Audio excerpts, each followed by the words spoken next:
Divide 56,077 divided by 4. In order to find out how many times 4 goes into 56,077, we're going to go digit by digit and find out how many times 4 goes into each of these left to right. So 4 goes into 5 one time. Not exactly, but 1 times 4 is 4, and 4 is a little bit less than 5. Now we take that number, we subtract those numbers, 5 minus 4 is 1, and drop down the next number, which is going to be 6. 4 times what is 16? 4 exactly. So we write out 4 times 4, which is 16. We subtract, and 16 minus 16 is 0. Drop down the next number, which is 0.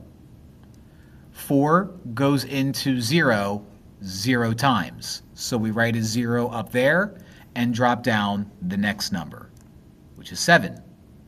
4 goes into 7 one time.